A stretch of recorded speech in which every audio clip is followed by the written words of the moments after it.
We always strive for authenticity with the character as much as possible to bring them off the page of the comic book and put them on screen in a way that would make that, 3% of the hardest core fanboys pumped up about it. And miraculously, by pleasing them, I think we pleased a much wider audience as well. Please don't make the super suit green or animated. There were a lot of prototypes when I put on the first Deadpool suits. It was a tough thing to get right, A brilliant designer by the name of Russ Schenkel at Film Illusions made it, and he must have never slept because we had such an accelerated schedule. But when I put that suit on the first time, I actually wept when we got it right, because it was as though we just pulled it right out of our minds and onto the screen. So it was a pretty spectacular feeling to get that right, because that's a big part of it. I mean, that's that first impression that everybody gets when they see photos of us shooting on the streets, and I would have to say that was a big one for us. Wait! You may be wondering why the red suit. Well, that's so bad guys can't see me bleed.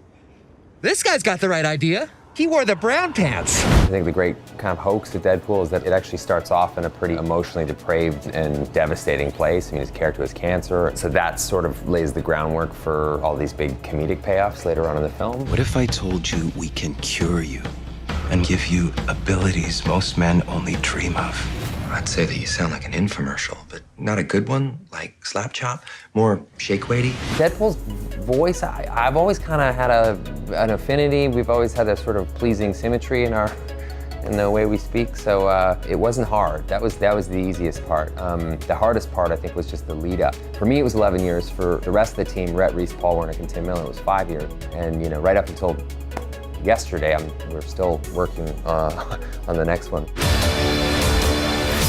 You're probably thinking this was a superhero movie, but that guy in the suit just turned that other guy into a kebab. Surprise, this is a different kind of superhero story. For me personally, to get nominated for a Golden Globe is a huge personal achievement, but in a way it's overshadowed by the fact that Deadpool itself got nominated. I think in some strange way I'm more proud of that, just because it breaks a strange kind of glass ceiling for the genre. It's a big moment for all of us, and it's a huge honor. And it also really speaks to the level of commitment that this whole team had. Every single one of us gave their last drop of blood for this. Tim Miller, Rhett Reese, Paul Wernick, myself, Simon Kinberg.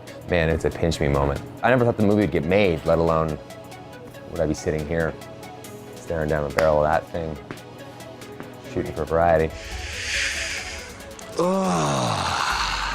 I am very turned on right now. Notification Squad, that's about the most serious Deadpool trailer you're going to see. It's basically like a for your consideration because the Oscar nominations are coming up, so Deadpool might win a couple really big awards, and second big thing is that he's pushing for a Wolverine crossover movie, so we gotta freak out about this. There is a new round of the Spider-Man giveaway too. All you have to do to enter is be a subscriber and leave a comment on this video. Be sure to click that bell to enable alerts so you don't miss anything. So we'll talk about the awards stuff first because that's happening tomorrow night, and then we'll talk about the Wolverine team-up movie that Ryan Reynolds is trying to get Hugh Jackman to come back for, which is a huge deal all by itself too.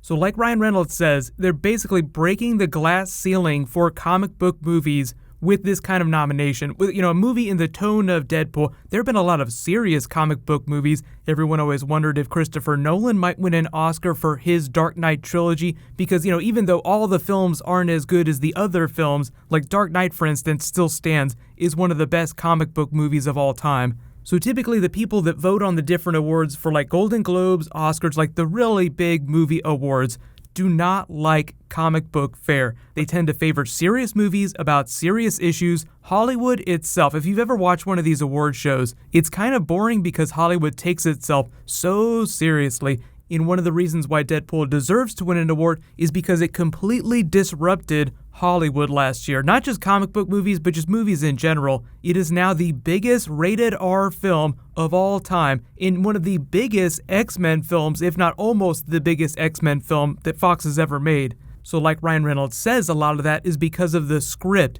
The script was really strong. It just reinforces the idea that no matter what your spectacles are, you have to have an awesome script. Just to hammer that home, the script itself was nominated for a WGA Writers Guild of America award. So great script, great creative team behind the scenes. It was also nominated for an award in editing. So just like the way the film was made, the people that made it were all nominated for awards. So aren't you so happy now that most of that team is coming back for the second movie? I know there was a lot of drama with the director. We can talk about that more in Deadpool 2 videos. This is mostly awards hype.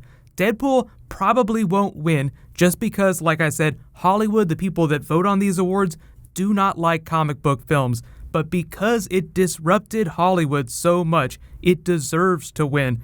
So let me know in the comments, why do you think that Deadpool deserves to win an Oscar or a Golden Globe award? Now, it hasn't earned any Oscars nominations yet. Those aren't due till next week. So as I'm posting this video, they haven't announced who's nominated for Oscars, but it's already been nominated for a couple Golden Globes, which is happening tomorrow night. Best Motion Picture and Best Actor for Ryan Reynolds in a musical or comedy. So I do think because it's in the comedy category, it has a much better chance of winning. Ryan Reynolds has a much better chance of winning than if it were in the drama category. That's the really hard one to win. That's the one that they take super seriously. Like if your film isn't about some topical world event, then you're probably not going to win an award.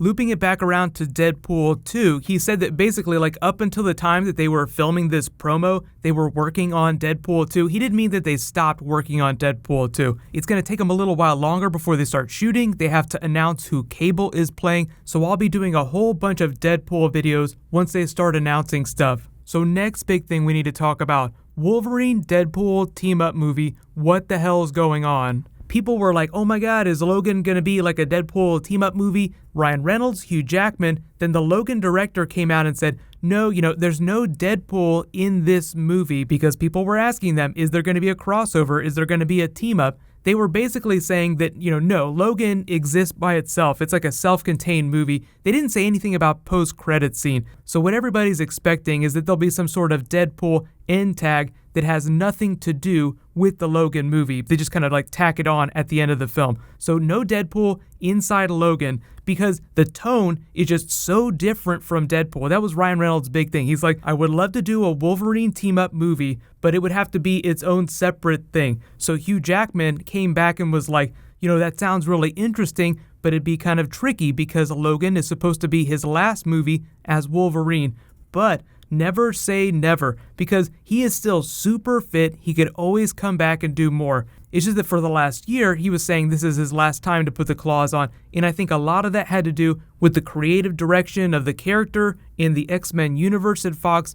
But now there's all this talk about rebooting everything from a creative perspective. Bryan Singer has left the franchise, and they're sort of retooling the core X-Men movies before they push forward into like a Dark Phoenix arc. So when the way that Marvel sort of like separated from the corporate parent and Marvel Studios went off by itself, Kevin Feige got a lot more control. The actors got a lot more excited about coming back to do more films. I think the same thing will happen with Hugh Jackman. So it doesn't guarantee that they're going to do a crossover movie. It's just that Ryan Reynolds is pushing for one really hard after Deadpool 2. So what I'll do next week is I'll post another video for like the top stories that I think they should do for something like that. But leave all your Deadpool video requests in the comments below. MegaGeek6807, you're this week's Spider-Man giveaway winner. Be sure to private message me on the back end of my channel so I can get your contact details. There's going to be some more comic book stuff happening this weekend, but I will be posting some more X-Men Legion next week, so get ready for the Legion TV show. That's coming in February. While you guys wait for that to post, you can click here to learn all about Thor Ragnarok, aka Planet Hulk, and you can click here to rewatch the Logan trailer. Thank you so much for watching. I'll see you guys in the next video.